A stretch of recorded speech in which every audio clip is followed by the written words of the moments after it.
गोलू राज छपरा जिला हो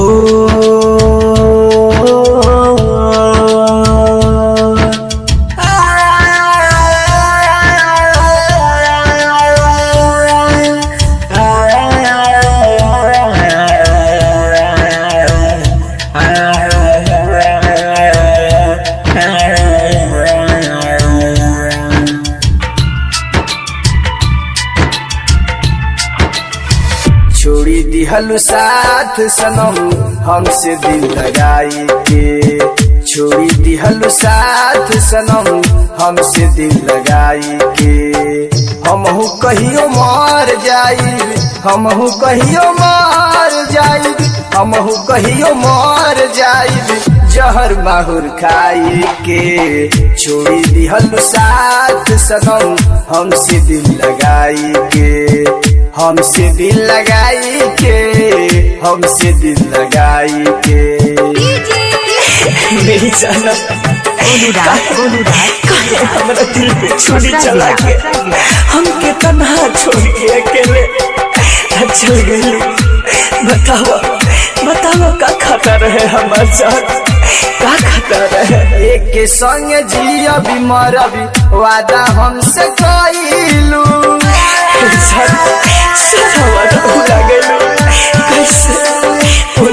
एक के संग जिया भी मरबी वादा हमसे कइलू, एक के संग जिया भी मरबी वादा हमसे कइलू।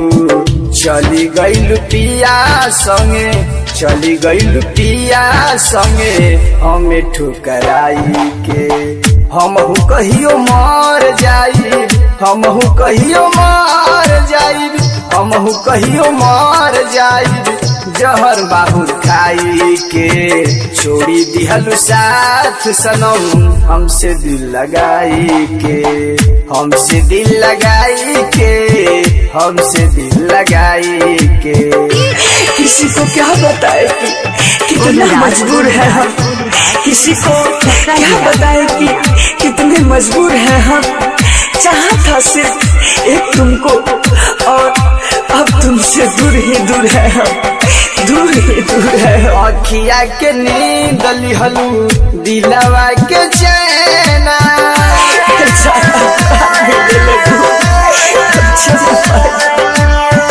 अखिया के नींद लिहलू दिलवा के चैना, अखिया के नींद लिहलू दिलवा के चैना। कहीं न जान ले लिहलू, कहीं न जान ले लिहलू जहर पियाई के। छोड़ी दिहलु साथ सनम हमसे दिल लगाई के। हमहू कहियो मर जाई, हमहू कहियो मर जाई, हमहू कहियो मर जाई जहर माहुर खाई के। छोड़ी दिहलु साथ सनम हमसे दिल लगाई के। जब छोड़ के जाए तो प्यार के सपना कहे के देखले, कहे के झूठा कसम खैले हम जाई, हमके मरे पर मजबूर कर देले बारी। अब हम मर जाए तोरा बिना ना जी पाए। प्रेम आशीष तोहार सही है ना जुदाई, कैसे जी तारा कैसे जी तू बता दे, कैसे जी तारा। प्रेम आशीष तोहार सही है ना जुदाई, प्रेम आशीष तोहार सही है ना जुदाई। काहे खातिर रखले रहलू, काहे खातिर रखले रहलू आसरा धराई के। छोड़ी दिहलु साथ सनम हमसे दिल लगाई के। हमहू कहियो मर जाई, हमहू कहियो मर जाई, हमहू कहियो मर जाई जहर माहुर खाई के। छोड़ी दिहलु साथ सनम हमसे दिल लगाई के, हमसे दिल लगाई के, हमसे दिल लगाई